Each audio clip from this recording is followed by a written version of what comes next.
E aí, Sétimo, tudo bem? Vamos dar seguimento ao nosso estudo da botânica, né? Que é a área da ciência, da biologia que estuda as plantas. Semana passada a gente viu como que se dividem esses grupos e hoje a gente vai ver a função de algumas partezinhas da planta. Então, só para a gente lembrar aqui, ó, quais são as partes que as plantas têm, né? Nem todas as plantas vão apresentar todas essas partes, a gente viu isso, né? Mas a gente vai estudar aqui as plantas inteiras, né? As angiospermas que a gente chamou e ver o que significa cada uma dessas partes mais importantes. Então a gente tem aqui, né, desde lá de baixo, a raiz, o caule, as flores, as folhas, as frutas e as sementes. Hoje, especificamente, a gente vai estudar raiz, caule e folhas, para que na semana que vem a gente estude flor, fruto e semente. Tá bom? Então vamos lá. O que são as raízes, né? Quais são as funções das raízes? Então, a raiz é a parte que fixa a planta ao solo, geralmente subterrânea, né? Se desenvolvendo no interior da terra. Se distingue do caule principalmente pela ausência de folhas, presença de pelos absorventes e geotropismo positivo. Então, a raiz não tem folha, né? E as folhas saem do caule. Tem pelos absorventes que vão ajudar a absorver água e sais minerais e geotropismo positivo. O que isso quer dizer? Quer dizer que as raízes elas sempre vão estar direcionadas para a terra, para o centro da terra, ok? Então as funções das raízes são fixar a planta ao solo, absorver e conduzir água e sais minerais dissolvidos e armazenar nutrientes, ok? E aí eu trouxe aqui uma morfologia externa das raízes, né, como que as raízes são de maneira externa, só para a gente ver como é que funciona algumas coisas. Por exemplo, nas raízes a gente consegue reconhecer, seguindo da extremidade inferior em direção ao tronco, quatro regiões ou zonas. Temos a coifa, a zona de crescimento, né, o alongamento, a zona pilífera e a suberosa, ou de ramificação. A coifa, que é a parte mais de baixo, estou começando lá de baixo, tá? A coifa é aquela estrutura com formato de capuz, formado por células vivas, que está localizado na extremidade da raiz, na parte mais profunda da raiz. Depois vem a zona de alongamento, que é aquela região no qual as células estão se alongando, promovendo o crescimento da raiz. Não tem pelos nessa zona.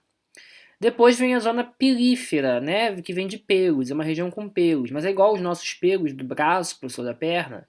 Não necessariamente, né, mas são pelinhos que ajudam a absorver água e sais minerais. Lembra que essa é uma das funções das raízes, absorver água e sais minerais. Em seguida, nós temos a zona de ramificação, que é a região onde surgem as raízes laterais, certo? E aí, quais são os tipos de raízes, né? O livro traz isso também, você não precisa estar copiando isso tudo, tá? É só para a gente ver as imagens. Então, eu tenho as raízes subterrâneas ou terrestres, que se desenvolvem no interior da Terra, né? Ela pode ser axial ou pivotante, ou seja, formada por uma única raiz primária, com várias ramificações. Ela pode ser fasciculada, que são dotadas de raízes que saem do mesmo ponto, ficando embaraçadas, tipo o milho, por exemplo. Ela pode ser tuberosa, cuja principal função dessa raiz é acumular reservas da planta. Então, por exemplo, a cenoura, a mandioca, elas são raízes, na verdade, né?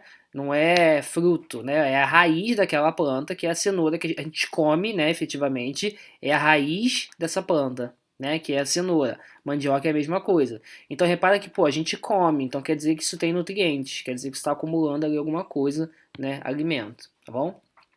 Tem raízes aéreas também, que se originam a partir do caule, né? E aí elas ficam mais para fora da terra às vezes, né? Como as raízes de suporte, por exemplo, que se originam a partir do caule e vão até o solo, servindo de suporte para as árvores. Ou as raízes de cintura, que são aquelas que se desenvolvem ao redor de um suporte, né? Sendo a parede fortalecida com lignina e com velame, que se trata de uma epiderme, que absorve toda a água despejada pelo caule, tá? Então essa cintura ela vai crescer em cima de algum suporte, como por exemplo um muro, ok? Tem as raízes estrangulantes, que são aquelas que têm grande quantidade de ramificações e que tem o tronco das árvores como suporte para se enrolarem, por isso que elas são estrangulantes, né? Porque elas vão se enrolando em torno ali do caule, tá? As tabulares, que são aquelas que se desenvolvem na horizontal, né, sobre a superfície do solo e tem função de respiração e fixação. Né? Sua principal característica é a forma aplanada, como a figueira, por exemplo. Então, ela é na superfície do solo horizontalmente. Temos raízes respiratórias, que são aquelas encontradas em ambientes aquáticos e estéreis. E aí, diferente do que eu falei lá no início, essas aqui elas têm o geotropismo negativo, ou seja, elas não estão em direção à Terra, elas estão apontadas para cima. Por que elas estão apontadas para cima? Porque é um ambiente aquático, então elas têm que subir para conseguir pegar o oxigênio, porque a planta tem que respirar, tá? A planta também respira, tá, gente? Não precisa de oxigênio. Tem as raízes grampiformes, que é aquela raiz que tem uma ligação forte com o substrato, permitindo assim a fixação do vegetal em locais com declive, né, com uma quedinha, certo? E a última aqui são as raízes sugadoras, que são aquelas geralmente raízes de plantas parasitas, tá? Que eu não vou classificar elas não. Ótimo, vamos para os caules agora. O caule é o órgão da planta que fornece suporte mecânico para folhas, flores e frutos, e também é responsável pela disposição dessas partes na planta. Então eu posso ter tanto caule aéreo, quanto caule subterrâneo, quanto caule aquático, né? Os caules aéreos, eles podem ser, por exemplo, um tronco normal, que é um caule robusto, cresce mais na base e tem várias ramificações, né, no ápice, na parte de cima, como a sapucaia, que a gente está vendo aqui. Eu posso ter um caule de haste, que é um caule pequeno, né, ereto, herbáceo, que não tem lignina, que tem folhas nos nós, como o coentro.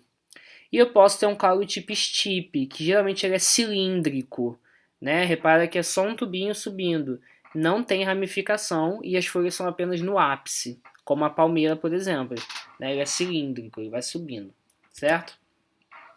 Além disso, eu posso ter caules subterrâneos, que vão se associar às funções de armazenamento das reservas da forma de reprodução vegetativa e vão garantir a vida da planta quando as partes aéreas morrerem pelo frio, pela seca e pela queimada. Então, o tipo bulbo, por exemplo, tem a cebola, tem o lírio, né, que é o caule especificamente, tá? E por último, a gente tem as folhas. A definição das folhas é que é um órgão em formato de lâmina, né, preso ao caule por meio de um eixo denominado pecíolo. Quais são as funções das folhas? Várias. A principal é fazer fotossíntese, que a gente já viu isso lá no sexto ano, se eu não me engano, tá? Mas para quem não lembra, a fotossíntese é aquele processo pelo qual a planta produz o seu próprio alimento. Então é por onde a planta vai produzir o próprio alimento, é a fotossíntese, tá bom? Além disso, né, as folhas também vão armazenar água, nutrientes, podem ter estruturas de defesa, crescem até determinado tamanho, podendo ser perenes ou decíduas, tá bom? Aí botei aqui algumas partes da folha, ó. O pecíolo é onde liga ao caule, né? Aí eles têm nervuras, né? Como se fossem nervinhos, né? Como se fossem veias saindo também da parte da folha, tá? E aí eu trouxe algumas variações de folhas, por exemplo. Algumas são heterofilias, que são folhas diferentes das outras. Algumas são anisofilia, que tem folhas diferentes no mesmo ramo, do mesmo ramo saem folhas diferentes. E o mais legal que eu acho que são os espinhos. Não sei se você sabe, mas os espinhos são folhas modificadas, que geralmente vai dar em árvore, em plantas, né, que estão em ambiente seco, né, de temperatura muito alta. E aí as folhas se modificaram em espinhos para perder menos água e também auxilia como predação, né? Porque o espinho ele corta, né? Então também auxilia nesse processo de predação, tá? De proteção da folha, certo? Só para a gente testar aí, páginas 180 e 181, tá? Não precisa copiar esse material da aula não, porque ele tem no livro, nesse mesmo capítulo aí, e eu prefiro que vocês façam um exercício, tá bom? Porque eu sei que tem muita coisa para ser feita mesmo, tá bom? Gente, era isso que eu queria falar com vocês hoje. Obrigado pela atenção. A gente se vê semana que vem, tá bom? Um grande beijo.